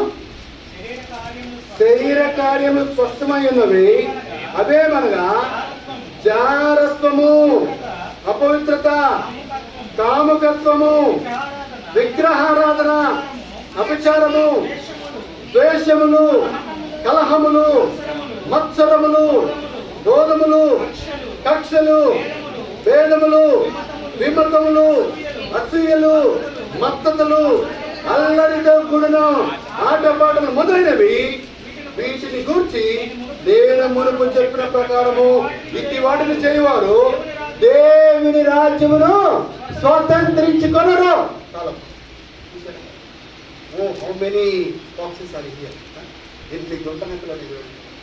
కాబట్టి దేవుని రాజ్యం అనేటటువంటి ద్రాక్ష తోటల్ని, లేకపోతే మన హృదయం అనేటటువంటి ద్రాక్ష తోటల్ని నాశనం చేసేటటువంటి గుట్ట నక్కలు ఎదురు చూడండి. పొందవచ్చు. శరీర కార్యాలు ఏంటంట? గుట్ట నక్కలు ఏంటంటే అవి స్పష్టంగా కనబడుతున్నాయి నాకు. అదేంటి? జారత్వము. యవనస్తుడిని నాశనం చేయడానికి సైతానుడు గుట్ట నక్కగా ఏ ఆయుధాన్ని విసిరేశాడు? జారత్వం అనేటటువంటి గుట్ట నక్క. లేకపోతే పెళ్ళైనటువంటి వ్యక్తిని తన కుటుంబాన్ని నాశనం చేయడానికి వ్యభిచారం అనేటువంటి ఆయుధాన్ని వాడేటటువంటి పరిస్థితుల్లో ఈ రోజున ఉన్నాయి. కాబట్టి జాగ్రత్తగా పెళ్లి కాక మునుపు మరి సెక్షువల్ గా పార్టిసిపేషన్ చేసేటటువంటి కార్యక్రమాన్ని ఏమంటారంటే జాగ్రత్త ఉంటారు. ఫార్నికేషన్. ఈ ఫార్నికేషన్ బిఫోర్ మ్యారేజ్ యవనస్తులు అందరూ కూడా ఈ భయంకరమైన పాపానికి అలవాటు పడిపోయి, మోజులో పడిపోయి, మత్తులో పడిపోయి తమ్ముడు తామునే పొడుచుకుంటున్నారు. కాబట్టి దయచేసి జారత్వము భయంకరమైన పాపము. ఎవరు బిడ్డలారా, దయచేసి మీ యొక్క జీవితాన్ని కాపాడుకోవాలంటే, మీ జీవితం ఇతరులకు ఆశీర్వదకరంగా ఉండాలంటే ఇది భయంకరమైనటువంటి మరి గుంట నక్కలకు మీరు అవకాశం కూడా యువకులు ఉండాలంటే మీరు దేవుని వాక్యాన్ని హృదయంలో నాటుకోవాలి. కాబట్టి యేసు ప్రభువు 10వ అధ్యాయంలో యోహాను సువార్తలో అంటారు, ఫలింపని ప్రతి తీగని ఏం చేస్తారంట ఆయన? పెరికి వేసి, ఆ పెరికి వేయబడిన తీగలు ఎక్కడికి వెళ్తాయంటే అగ్నిలో వేస్తాడట. దయచేసి ఎవరి బిడ్డలారా, ఏ మాత్రం కూడా జారత్వం అనేటటువంటి ఆ యొక్క గుంట నక్కకి అవకాశం ఇవ్వకుండా ఉండాలి మీరు. ఆ తర్వాత నెక్స్ట్ ఏమన్నాడు? అపవిత్రత. ఇంకేమన్నాడు? అపవిత్రత ఎక్కడి నుంచి వస్తాయంటే కాముకత్వము. ఏ సినిమా చూసినా కూడా ఈ రోజున సినిమాలో మరి సినిమా చూసడానికి కూతుర్ని ఎంటేసుకొని వెళ్తున్నారు. ఎంత దారుణం! తల్లిదండ్రులు ఇద్దరు కూడా కూతుర్ని వేసుకొని సినిమాకి వెళ్తున్నారు. ఆ సినిమాలు ఏముంటున్నాయి? ఈ అమ్మాయి ఏ విధంగా ప్రేమలో పడాలని వాడు ఒక స్క్రిప్ట్ రాశారు, ఆ అబ్బాయి కూతురుతో ఏ విధంగా ప్రేమలో పడాలని వాడు ఒక స్క్రిప్ట్ రాశారు. ఈ రెండు కలిపి సినిమాలో చూపిస్తుంటే ఈ చూస్తున్న కూతురికి మన ప్రేమ తలంపులు కలగవా? ఈ సినిమా చూపిస్తున్న తల్లిదండ్రులు బుద్ధి లేకుండా సినిమా చూపిస్తుంటే ఈ కామకత్వము, ఏ సినిమా చూడండి, కామకత్వం లేకుండా ఏ సినిమా ఉందా? ప్రేమ లేకుండా సినిమా లేదు, ఫైటింగ్ లేకుండా సినిమా లేదు. ఫైటింగ్ దేనికి వస్తుంది? క్రోధములు కదా. క్రోధములు ఇక్కడ ఉన్నాయా లేదా? కక్షలు కదా. కక్షలు ఇక్కడ ఉన్నాయా లేదా? విలన్ ఏంటి, హీరో ఏంటి? కాబట్టి ఇవన్నీ కూడా క్రోధములు, కామకత్వములు, ఇవన్నీ కూడా తల్లిదండ్రులుగా మనం అవకాశం ఇవ్వకుండా ఎప్పటి నుంచో మన బిడ్డల్ని జాగ్రత్తగా కాచుకోవాలి. ఈ కామకత్వం అనేటటువంటి గుంట నక్కని ఈ కుటుంబం నుంచి ప్రోత్సహించాలన్నమాట. ఆ తర్వాత విగ్రహారాధన అనేటటువంటి గుంట నక్కలు ఉన్నాయి. ఈ విగ్రహారాధన ఏంటి? నేను విగ్రహానికి పూజ చేయట్లేదు కదా, యేసు ప్రభువారు కదా నేను పూజ చేస్తుంది అని చెప్పి అనుకుంటున్నావేమో. నువ్వు సెల్ ఫోన్ ఎక్కువ చూస్తున్నట్లయితే అదే నీకు పెద్ద విగ్రహము. నువ్వు సెల్ ఫోన్ ఎక్కువ చాటు చేస్తున్నట్టయితే అదే నీకు పెద్ద విగ్రహము.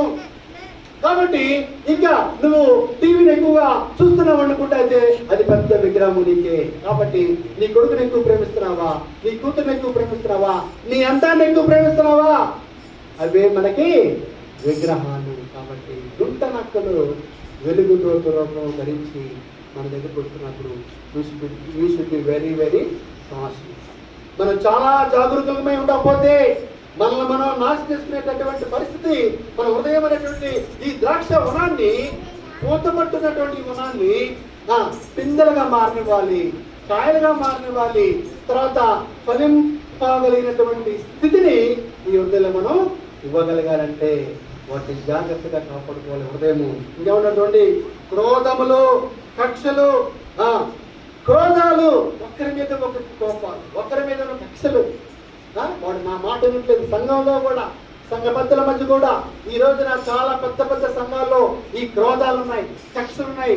వాడంటే ఈడి పడదు, పెద్దవాడంటే చిన్నవాడు పడదు, అంటే ట్రెజరర్ అంటే సెక్రటరీ పడదు, సెక్రటరీ అంటే ట్రెజరర్ పడదు, అంటే ఈవెన్ ప్రేయర్ సెక్రటరీ అంటే మరి అడ్మినిస్ట్రేటర్ పడదు, అడ్మినిస్ట్రేటర్ అంటే ప్రేయర్ సెక్రటరీ పడదు. ఇవన్నీ కూడా క్రోధాలు, కక్షలు అనేటటువంటి గుంట నక్కలు మన హృదయాన్ని ఏర్పడినాయి. ఇంకేంటండి భేదాలు, క్యాస్ట్ ఫీలింగ్స్ వచ్చేసినాయి. సంఘంలో కూడా క్యాస్ట్ ఫీలింగ్స్ ఎంటర్ అయిపోయినాయి. ఓసీ అయితే వాడు కమ్మ, వాడు రెడ్డి, వాడు మావుడా, ఇది మావుడా. ఓసీ అయితే ఓసీలో వాళ్ళు రెండు వస్తున్నారు కదా, మనోడా రెడ్డి, మనోడా. కాబట్టి పెద్ద పెద్ద క్యాస్టుల్లో కూడా క్యాస్ట్ ఫీలింగ్స్ వచ్చేసి, చిన్న క్యాస్ట్లో కూడా క్యాస్ట్ ఫీలింగ్స్ వచ్చేసినాయి. బీసీలో వాడు ఏనా, వాడు బీనా, ఇటు సీనా, ఇటు డీనా. ఎస్సీలో వాడు ఏనా, ఎస్సీ ఏనా, వాడు ఎస్సీ బీనా, వాడు ఎస్సీ సీనా. అయ్యో, ఎంతటి దౌర్భాగ్యమైనటువంటి పరిస్థితులకు ఈ రోజున సమాజం వచ్చేసింది. దయచేసి అర్థం చేసుకోండి.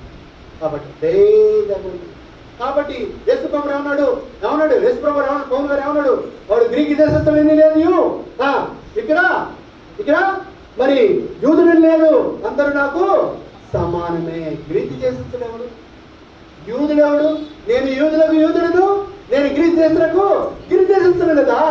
నాలో క్యాస్ట్ ఫీలింగ్ లేదు, నాలో రిలీజియన్ ఫీలింగ్ లేదు, నాకు రీజన్ ఫీలింగ్ లేదు, నాకు రేషన్ ఫీలింగ్ లేదు. తెలుసా, రిలీజియన్ ఫీలింగ్ అంటే వాడు మనోడు కాదు, క్రిస్టియన్ వాడు. అదొకటి. ఇంకా వీడు మనోడా, హిందూ అయితే మనోడే, వీడు రిలీజియన్ పోయింది. తర్వాత రీజియన్, అరే వాడు తెలంగాణ వాడు, ఏంటి రోడ్, అరే వీడు ఆంధ్ర వాడు రేడు. వాడు అంటాడు కేసీఆర్, నువ్వు ఆంధ్రుడు అంటే are you not belong to India, నువ్వు ఇండియా వాడికి కాదురా అంటే. నువ్వు అమెరికా పోతే అమెరికాలో ఉన్నటువంటి ప్రతి తెలుగువాడు అక్కడ క్యాస్ట్ ఫీలింగ్ చేస్తున్నాడు. చివరికి ఇండియా వాడైతే ఓకే, ఇండియా వచ్చిన తర్వాత ఫ్రెండ్షిప్ చేసిన తర్వాత ఇదే క్యాస్ట్. అయ్యో, ఎంతటి దారుణమైనటువంటి దారుణానికి అమెరికాలో తండబడుతున్నారు. అమెరికాలో నేను ఇండియన్ అంటే సరిపోయేది, సంతోషించాలి. ఇండియాలో మీరేంటి, మీ ఇంటి పేరు ఏంటి, ఇంటి పేరు దగ్గర కొనుక్కుంటారు. ఈ మధ్య ఇంటి పేరులో కూడా తెచ్చుకుంటున్నారు. భేదములు, భయంకరమైనటువంటి గుంట నక్కలు. దయచేసి I'm experiencing lot as an academic officer in commissioner of college education. నేను ఒక మంచి ఆఫీసర్గా ఉంటూ నేను అక్కడ గమనిస్తున్నాను, నన్ను కూడా నేను చూడటానికి ఎట్టుంటానని చివరికి నన్ను నా దగ్గరకు వచ్చి ఏం చేస్తానంటే, మీ ఇంటి పేరు బ్రదర్ అంటే నేను ఏ రెడ్డిని అంటాను అనుకుంటున్నారేమో, ఏ గమ్మాని అంటాను అనుకుంటున్నారేమో. అయ్యా నేను పలానా క్రిస్టియన్ అనగానే, వాళ్ళు క్రిస్టియన్లో మీరు ఏంది అదా ఇదా. ఈ రకమైనటువంటి భేదములు గుంట నక్కలుగా వస్తున్నాయి. దయచేసి నమస్కరిస్తున్నాను, మనం అందరము సమానమే. ఆ వ్యక్తిని రెడ్డిని కోస్తే రక్తం ఎర్రగానే ఉంటుంది, కమ్మాని కోసిన రక్తము ఎర్రగానే ఉంటుంది. ఫలానా ఎస్సీని కోసిన రక్తం ఎర్రగానే ఉంటుంది, ఫలానా బీసీని కోసిన రక్తం ఎర్రగానే ఉంటుంది, రెడ్డిని కోస్తే పాలు గారదు, కమ్మాను కోస్తే రక్తం గారదు, ఎస్సీ వాడిని కోస్తే చీము గారదు కదా, చీము గారుద్దా, ఎస్సీ వాడిని కోస్తే చీము గారుద్దా? ఏంటి భేదాలు, ఏంటి కక్షలు, ఏంటి క్రోధాలు, ఏంటి మత్సరములు? ఇవన్నీ మనువు అనేవాడు తన స్వార్థాని కోసం ఏర్పాటు చేసినటువంటి క్యాస్ట్ ఫీలింగ్స్ తప్పితే దేవుని యొక్క దృష్టిలో క్యాస్ట్ ఫీలింగ్ అనేది లేదు. క్రిస్టియన్స్ మీద వర్షం పడుద్ది, హిందువుల మీద కూడా వర్షం పడుద్ది, గుంటూరులో వర్షం పడుద్ది, తర్వాత విఐపి రోడ్లో వర్షం పడుద్ది, ఒక నగరం పాలన వర్షం పడుద్దా? మా విఐపి రోడ్లో వర్షం పడదా? మా విఐపి రోడ్లో మేము ఉంటాం వర్షం పడుకుంటుందా? ఇదేంటంటే గుంట నక్కలు, వీటిని మనం నాశనం చేయాల్సిన అవసరం ఉన్నది. భేదములు ఉండకూడదు. ఒక పానములో పానం భోజిస్తున్నాం మనం, ఒక రొట్టెని మనం భోజిస్తున్నాం ఆదివారం, ఫస్ట్ ఆదివారం రోజున. మనకేంటి క్యాస్ట్ ఫీలింగ్? ఇంకా మనం ఏంది ఫలానుడేంటి? అసలు వద్దు. అతను నా సహోదరుడే. సహోదరుడు అంటే నా తల్లి గర్భం నుంచి వచ్చిన నా అన్నే కాదు, నాకు సహోదరుడు. నాకు చిన్న సహోదరుడే, సచివన్న సహోదరుడే, అందరూ నా సహోదరులే, నా సహోదరులే అని అనుకునేటటువంటి మనస్తత్వం లేకపోతే మన హృదయం అనేది ద్రాక్ష తోట పిందెలుగా మారదు, కాయలుగా మారదు, పల్లింపదు. ఈ గుంట మెట్టలు మనం జాగ్రత్తగా తీసుకోవాలి. ఇంకేమన్నాడు? భేదములు, విమతములు, అసూయలు, మత్తతలు, అల్లరితో కూడిన ఆట పాటలు. ఈ రోజున సినిమాకి వెళ్తే ఏముంటున్నాయి? అల్లరి బయటకు ఉంటుంది, ఆట పాటలు ఉంటున్నాయి. ఇవన్నీ రెండు కలిపి ఏం చేస్తున్నాయంటే, నేను కూడా అట్లా డ్యాన్స్ చేస్తే బాగుంది కదా, నేను కూడా ఆ అమ్మాయిని ముగ్గులో దించినట్టు నేను కూడా దించాలి కదా, నేను కూడా ఆ విధంగా ప్రేమించినట్టు నేను కూడా ప్రేమించాలి కదా. ఇవన్నీ మనం నేర్పేది ఏంటంటే, ఈ సినిమాలు, షికార్లు, ఇవన్నీ అల్లరితో కూడిన ఆట పాటలు ఏం చేస్తున్నాయి? యవన బిడ్డలను నాశనం చేస్తున్నాయి. యవన బిడ్డల సినిమాలు పంపించకుండా ఉండాలంటే తల్లిదండ్రులు ఏం చేయాలా? వారికి పర్మిషన్ ఇవ్వకుండా ఉండాలా, వారిని బతిలాడుకోవాలి, వాళ్ళ కాళ్ళు పట్టుకోవాలి. ఇది కాదయ్యా అని చెప్పేసి మనం చెప్పుకోవాలి. చెప్పుకున్నప్పుడే వాటి జాగ్రత్తగా మనం కాపాడుకోవాలి. ఒకసారి ఒక తల్లికి ఒక తండ్రికి ఒక కుమారుడు ఉన్నాడట. కుమార్తె పెద్దది, కుమారుడు చిన్నవాడు. ఆ తండ్రి చాలా చక్కగా ఆ కుమార్తెని అల్లారు ముద్దుగా ప్రేమిస్తున్నాడట. ప్రతిరోజు తండ్రి ఆఫీస్ నుంచి రాగానే ఆ కుమార్తె భుజం మీద, తండ్రి భుజాల మీద పడి ఏ మాత్రం వాటేసుకోకుండా ఉండేటటువంటి కుమార్తె కాదు. మరి తండ్రి మీద ఆ మధ్య పెద్ద ఈడొచ్చిన పిల్లైనప్పటికీ కూడా భుజాల మీద పడి తండ్రిని బుద్ధులు పెట్టుకుంటూ, డాడీ నాకేం తెచ్చామని చెప్పి జరిగేటటువంటి ఆ కుమార్తెలో మరి ఒకరోజు కుమార్తెకి మరి బర్త్డే రోజు తండ్రి కేక్ తీసుకొచ్చాడు. కేక్ తీసుకొచ్చి అమ్మ రామ కేక్ కట్ చేస్తా అని చెప్పేసి తండ్రి తీసుకుంటే కుమార్తె తల్లికి గదిలించి రావట్లేదంట. మరలా తల్లి వెళ్ళిందంట. తల్లిచ్చి కేకలేస్తున్నాడు, అమ్మా డాడీ నీకు కూల్ కేక్ తీసుకొచ్చాడమ్మా, కట్ చేస్తున్నాడు, కట్ చేద్దాం అని చెప్పరమ్మంటే ఆ కుమార్తె రావట్లేదంట. తప్పుడు కూడా వెళ్ళి తలుపు కొట్టాడంట. మమ్మీ డాడీ మీ మీద పిలుస్తున్నారు, కేకలేస్తున్నారు పడుతుందంటే తలుపు తీసుకుని బయటకు వచ్చి, ఏంటి కేకలు, నేనేం చేస్తున్నాను లోపల, ఎందుకంటే కేకలేస్తున్నారు అని ఒక్కసారి తినేసిపోగానే ఈ తండ్రికి ఒక్కసారిగా గుండె వీడి పడిపోయినంత పడిపోయినట్ట. ఏంది కూతురు ఎప్పుడైతే నేను కనపడతానో వచ్చి మీద పడి నన్ను ముద్దులు పెట్టుకుంటూ నన్ను అల్లారు ముద్దుగా చూసుకుని ఈ కూతురులో ఏంది తేడా అని చెప్పని అన్నప్పుడు మరి గమనించాడంట. ఏదో ఆ యొక్క కేక్ కట్టించి మళ్ళీ వెంటనే ఒక్క మాట మాట్లాడకుండా లోపలికి వెళ్ళిపోయిందంట. వెళ్ళి రూమ్లోకి వెళ్ళి మళ్ళీ ఏదో సర్పంచాన్ని చూసుకుంటుందంట. మరి ఇవన్నీ గమనించిన తండ్రికి చాలా బాధ కలిగి ఒకరోజు మరి కూతురు బయటకు వస్తేమో అడుగుదామని చెప్పేసి గద్దె దగ్గరికి వెళ్ళాడంట. గద్దె దగ్గరికి వెళ్తే గదిలో నుంచి తలిపేసుకొని తలుపు తీయలేదంట, గుంట కూడా తలుపు తీయలేదంట. సరే పెద్ద కూతురు వీడిచ్చిన కూతురు లోపలికి వెళ్తే బాగోదు కదా అని చెప్పేసి ఆగాడంట.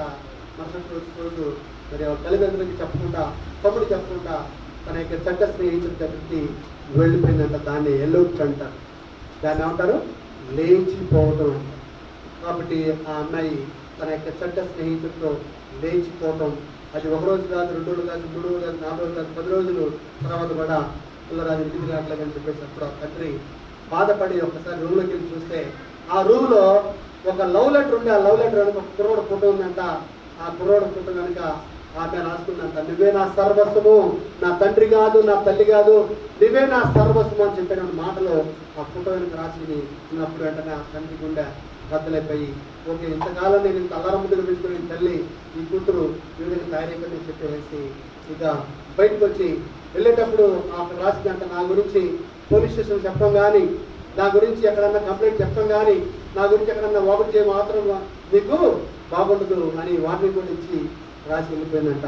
ఇక అన్నాడంట, ఓకే, ఇంత మాటలు మాట్లాడిన తర్వాత ఇక నేను ఇక ఆ గురించి నేను పట్టించుకోవటం ఉండదు అని చెప్పేసి తండ్రి బయటకు వచ్చేసి ఆ యొక్క బాధలు తప్పుకోలేక హార్ట్ అటాక్ వచ్చి తండ్రి చనిపోవడం జరిగిందంట. 12 రోజులు తిరిగి వచ్చేసిందంట కూతురు. వచ్చి మరి బయట వచ్చినప్పుడు తమ్ముడిని చూసి అక్క లోపల ఉన్నప్పుడు లోపలికి వచ్చిందంట. అమ్మ కూడా అడిగిందంట, ఏందమ్మా ఎక్కడికి వెళ్ళామమ్మా, ఒక మాట మనం చెప్పొచ్చు కదా, ఏందమ్మా ఏంటని అంటే, అమ్మా నేను చాలా మోసపోయానమ్మా, నా జీవితం నేను చాలా మోసపోయానమ్మా, ఒక వ్యక్తిని నేను నమ్మానమ్మా, ఆ వ్యక్తి నిజం నాకు అన్ని సర్వస్వం అనుకున్నానమ్మా, ఆ వ్యక్తిని నేను ప్రేమించానమ్మా, కానీ ఆ వ్యక్తి తాను చేయడమే కాకుండా ఎంగిలి తన స్నేహితులు 3 స్నేహితులతో కూడా నన్ను ఎంగిలి చేసి నా జీవితాన్ని నాశనం చేసి ఈ రోజుకి మీ దగ్గర పంపించడమ్మని చెప్పేసి తల్లితో చెప్పినప్పుడు ఇక తల్లి ఏం చేసేది లేక భయంకరంగా కొడుకుని పెట్టుకొని కూతురుతో లోపల తీసుకొచ్చి ఏడుస్తూ ఉన్నప్పుడంట ఆ కూతురు అడిగిందంట, అమ్మ ఇంటికి నాన్న ఎక్కడని అడిగినప్పుడు, నాన్నమ్మ ఒకసారి పై చూడమ్మా, పైకి చూడమంట ఆ యొక్క హాల్లో ఫోటోకి దండ వేసి ఉన్నదంట. ఇంకా ఆ కూతురు భయంకరంగా ఏడ్చినా కూడా చేతులు కాలిన తర్వాత ఆకులు పట్టుకోవడం ఉపయోగమేమి లేదు. కాబట్టి ఆమె జీవితాన్ని నాశనం చేసింది, తన యొక్క జీవితాన్ని నాశనం చేసింది ఏంటంటే జారత్వం అనేటటువంటి కామకత్వమైనటువంటి గుంటనంతా తన జీవితాన్ని నాశనం చేసిందని తను తెలుసుకున్న శుభం లేకపోయింది. అట్లాంటి మరి యవ్వన బిడ్డలు ఈ రోజున ఎంతోమంది ఇట్లాంటి గుంటనక్కలకి తమ హృదయాల్లో స్థాపించి నాశనం అయిపోతున్నట్టుగా మనం చూస్తున్నాం. కాబట్టి దయచేసి ఎవరి బిడ్డలారా, మీ జీవితాన్ని కాపాడుకోవాలంటే వ్యవసాయదారుడు ఉన్నాడు, మనకి పరమ వ్యవసాయదారుడు ఉన్నాడు, ఆయనే యేసు ప్రభువారు. ఆయన ఏమన్నాడంటే యోహాను సువార్త 10వ అధ్యాయం ఏమన్నాడు చూడండి, ఫలింపని ప్రతి తీగను ఏం చేస్తున్నాడంటే ఆయన మరి ఎక్కువగా ఫలింపవల్లని ఆయన ఏం చేస్తున్నాడట, కోరుకుంటున్నాడట. ద్రాక్షవల్లిని నేను, తీగలు మీరు, ఎవడు నా యందు నిలిచి ఉండునో, ఎవడు నా యందు నిలిచి ఉండునో వాడు బహుగా ఫలించును. కాబట్టి we should abide in Jesus Christ. We should abide.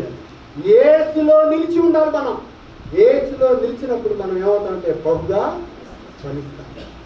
ఏ చెట్టు అయితే కొమ్మకి ఆనుకొని మెయిన్ కొమ్మకి ఆనుకొని ఉంటుందో ఆ తీగ బహుగా ఫలిస్తుంది. ఏ కొమ్మ అయితే మెయిన్ స్టెమ్కి అంటుకట్టుబడి ఉంటుందో అది నాశనం అయిపోతాం. కాబట్టి నేను నిజమైన ద్రాక్షవల్లి, ఎవడు నా యందు నిలిచి ఉండునో, ఎవడు నా యందు నిలిచి ఉండనేడలా వాడు తీగ వలె బయట పాలు పడి ఎండిపోవును. అమ్మాయి పరిస్థితి ఏమైంది? బయటికి వెళ్ళిపోయినటువంటి అమ్మాయి పరిస్థితి ఏమైంది? ఎండిపోయినటువంటి పరిస్థితిలో వెళ్ళిపోయింది. కారణం జారత్వం అనేటటువంటి ఆ యొక్క గుంట నక్కి ఆమె జీవితంలో చోటు ఇవ్వటం వలన తన జీవితాన్ని నాశనం చేసుకుని వచ్చింది. కాబట్టి ఈ రోజున గుంట నక్కలను మనం జాగ్రత్తగా చూసుకోకపోయినట్లయితే మనం నాశనం చేసుకునే పరిస్థితులు వస్తాయి.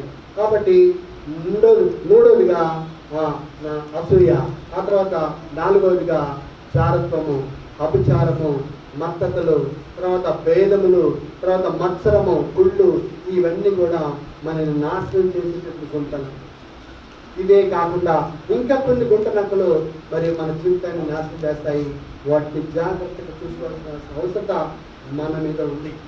అట్లాంటి మరి పరిస్థితులు వచ్చినప్పుడు ఏ విధంగా కాపాడుకోవాలో మనం కాపాడుకోవాలో ఒకసారి ఒక నక్క ఒక పెద్ద చెట్టు మీద ఉన్నటువంటి కోడి పుంజు మరి చక్కగా కూస్తున్నప్పుడు ఈ నక్క వచ్చి కోడి పుంజు బావా నువ్వు భలే కూస్తున్నావు, నువ్వు కూస్తుంటే భలే రాగం వస్తుంది, నీ రాగం ఏంటంటే నాకు నా ఇంటి మీద ఇతరులు నిగ్గర పడుతున్నాయి, నువ్వు పాడుతున్న నిగ్గర బాగుంది, నువ్వు పాడావు కాబట్టి నువ్వు కిందికి దిగొస్తే ఒక్కసారి నిన్ను మాటేసుకొని నేను ముద్దు పెట్టుకోవాలని బావా అని అంట. ఏదని నీ గుంటనక్క, నువ్వు బాగా పాడుతున్నావు, నువ్వు కానీ కిందికి వస్తే ఒక్కసారి నువ్వు నువ్వు కిందకి వస్తే నేను మాటేసుకొని ముద్దు పెట్టుకోవాలనుకున్నాను బావ, అది కూడా నీ గొంతు చాలా మధురం ఉంది, నీ గొంతుకే ముద్దు పెట్టుకోవాలనుకున్నాను బావ అన్నట్ట. అన్నప్పుడు ఈ కోడిపుంజ ఏంటంట, నీకు తెలుసు నాకు తెలుసు, నేను కిందకి వచ్చిన ప్రతి ఒక్క చూడకుండా నీ నక్కలే నన్ను మా జాతి మొత్తాన్ని పట్టుకొని పీచ్ చేసుకొని తింటున్నాయి, కాబట్టి నేను దిగనంటే దిగనని చెప్పేసి కోడిపుంజ అంటానంట. అప్పుడు నక్కటందంట, మేమందరం రాత్రి ఒక పెద్ద సమావేశం ఏర్పాటు చేసుకున్నాం. ఇక నుంచి ఆ సమావేశం మేము డిక్లేర్ ఏం చేసామంటే, ఏమి రిజల్యూషన్ పాస్ చేసామంటే, ఇక నుంచి ఏ గుడి పూజ కనుకున్నా కూడా మేము తినకుండా ఉండకూడదు, తినకూడదు అనేటువంటి ఒక మంచి రిజల్యూషన్ పాస్ చేసుకున్నాయంట. అందులో మేము అందరూ సంతకాలు పెట్టాము. పడుతుంది బావా, ఇక నిరభ్యంతరంగా నువ్వు దిగొచ్చు అన్నప్పుడు ఈలోగా దిగుదామని చెప్పేసి సర్దుకుంటుందంట. ఒక 5 కుక్కలు బోబో బోబో ఎంట పడుతున్నాయంట. ఎంట పడుతూ ఈ కోడిపుంజు వైపు వస్తున్నాయంట. ఈ కోడిపుంజుని చూసి కానీ నక్కను చూడలేదు అప్పుడు స్టిక్ డాగులు, కానీ ఆ నక్క ఆ కుక్కలు చూసినటువంటి ఈ నక్క వెంటనే పరుగు పారిపోయిందంట. పారిపోతుంటే కోడిపుంజు అనేదంట, నక్కబావ నువ్వు పారిపోతున్నావు, నన్ను కింద దిగమను అంటే బాబు పిల్లతాను, నేను ఇక్కడ ఉంటే నిన్ను తింటే నువ్వు వద్దు, ఏమొద్దు, మేము బతుకుంటే బతుకుపరుసాక తిందా అని చెప్పేసి ఆ ఇక కుక్కల చేతులు పడకుండా ఈ నక్క కాబట్టి నక్క జిత్తులు మారి నక్క మాటలు మనం వినకూడదు. ఈ రోజున ఎంతమంది జిత్తులు మారి నక్క లాంటి సెల్ ఫోన్కి అవకాశం ఇస్తున్నాము, జిత్తులు మారి నక్క లాంటి టీవీకి అవకాశం ఇచ్చి నాశనం అవుతున్నాము. ఈనాడు మరి జిత్తులు మారి నక్కల లాంటి అసూయులకి అవకాశాన్ని ఇచ్చి మనం హృదయం అనేటటువంటి ద్రాక్ష తోటని నాశనం చేసుకుంటున్నాము. ఈనాడు మరి అపవిత్రత, కాముకత్వము, జారత్వము, వ్యభిచారము అనేటటువంటి ఆ ఆలోచనలకి మనం మరి స్థాపించి మనల్ని మనమే నాశనం చేసుకుంటున్నాము. అందుకనే లోకాసు వార్త 13వ అధ్యాయము మరి 9వ వచనంలో యేసు ప్రభువు అంటాడు, ఏమంటాడు, ఆ ఒక్క మాట చదివి మనం క్లోజ్ చేసుకున్నాం. లోకాసు వార్త 13వ అధ్యాయము 32వ వచనం. లోకాసు వార్త 13:32. ఆయన వారిని చూచి మీరు వెళ్ళి ఆ నక్కతో ఇలాగూ చెప్పుడి, ఇదిగో నేడును రేపును నేను దయ్యములు వెళ్ళగొడుచు రోగులు స్వస్థపరచు 3వ దినమున నేను పూర్ణ స్థితి చెంది నశించిపోయి మరణం పొంది తిరిగి నేను 3వ దినాలు లేవాలి. నన్ను చంపటానికి ఆ నక్క వస్తున్నాడేమో, ఆ నక్కతో చెప్పు. ఎవరో నక్క? హేరోదనే నక్క. హేరోదనే నక్క యేసు ప్రభువు జన్మించిన వెంటనే పశువుల పాకలో ఉండగానే, మగవాళ్ళు ఉండగానే తుంచేయాలని చూశాడు. కానీ వాడి చేతిలో పడకుండా, ఆ నక్క చేతిలో పడకుండా దేవుడు చాలా చక్కగా తప్పించబడ్డాడు. మళ్ళా పెద్దవాడయ్యి శిలువయాగం భరించే సమయానికి వచ్చి యోహాను చెప్పినట్టు నన్ను కూడా చంపాలనుకుంటాడా? చెప్పు ఆ నక్కతో. ఆ నక్కకి నేను దొరకనని చెప్పు. నేను దయ్యాలను వెళ్ళగొడుతున్నాను, రోగులు స్వస్థపరచుకుంటూ వెళ్తున్నాను, 3వ రోజున నేను తిరిగి లేచి ప్రపంచ మానవందరికి నా తండ్రి నన్ను పంపించినటువంటి కార్యం నేను నిర్వర్తించకపోతే, అయ్యో నేను ఇక నా వచ్చిన కార్యము సఫలం చేయకపోతే ఇంకేమైనా ఉండనా? ఆ నక్కకి చెప్పు, నేను చేయాల్సిన పని నేను చేయబోతున్నాను. ఎంత గొప్ప కార్యం చేశాడు.